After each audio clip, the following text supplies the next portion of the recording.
অরুণাচল প্রদেশের সুবানশিরি নদীর উপর মাত্র ২৭ দিনে বর্ডার রোড অর্গানাইজেশন তৈরি করল আস্ত একটি ব্রিজ।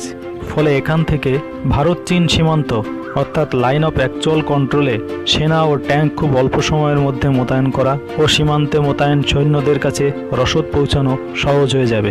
দুর্গম পাহাড়ি এলাকা হওয়ায় এই অঞ্চলে সেনার চলাচল খুবই কঠিন ছিল। ব্রিজটি সুবানশিরি নদীর উপর তৈরি করা হয়েছে।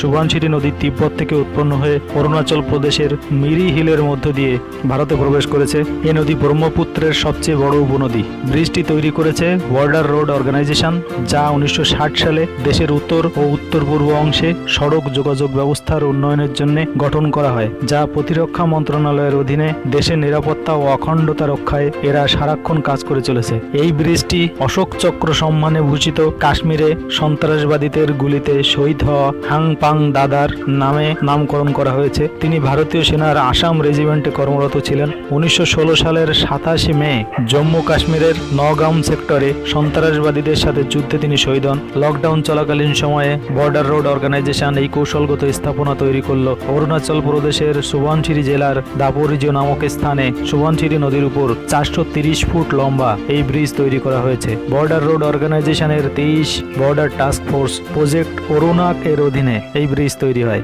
27 মার্চ এর নির্মাণ কাজ শুরু হয়, 14 এপ্রিল কাজ সমাপ্ত হয়। অরুণাচল প্রদেশের মুখ্যমন্ত্রী পেমা খান্ডু 20 এপ্রিল এই ব্রিজ সাধারণের জন্য উন্মুক্ত করে দেন। এর আগেও এখানে একটা ব্রিজ ছিল, যা 1992 সালে তৈরি করা হয়েছিল। ব্রিজটি 24 টন ভার বহনে সক্ষম ছিল, কিন্তু দীর্ঘদিন ব্যবহারের পর এই ব্রিজে ফাটল দেখা দেয় এবং এর ভার বহন ক্ষমতাও অনেক কমে যায়। পূর্বের ব্রিজের পরিবর্তে এই 40 টন ওজন বহন ক্ষমতার ব্রিজটি তৈরি করা হলো। এর ফলে চীন সীমান্তে মোতায়েন 3000 সেনার কাছে খাদ্য সামগ্রী ও প্রয়োজনীয় রসদ পৌঁছানো সহজ হয়ে গেল। এছাড়া এখানে 451টি গ্রামেও প্রয়োজনীয় দ্রব্য সামগ্রী পৌঁছানো সম্ভব হবে। পূর্বের ব্রিজ দিয়ে সেনার জন্য আর্টিলারি গানের মতো ভারী যুদ্ধ সামগ্রী বহন করে নিয়ে যাওয়া সম্ভব ছিল না। নতুন এই ব্রিজ উদ্বোধনের পর 40 টন পর্যন্ত ওজনের ভারী যুদ্ধ সামগ্রী খুব সহজে ও অল্প সময়ে চীন সীমান্তে মোতায়েন করা সম্ভব হবে। ফলে কৌশলগত দিক দিয়ে ভারতীয় সেনা এ অঞ্চলে সুবিধাজনক অবস্থানে পৌঁছে গেল।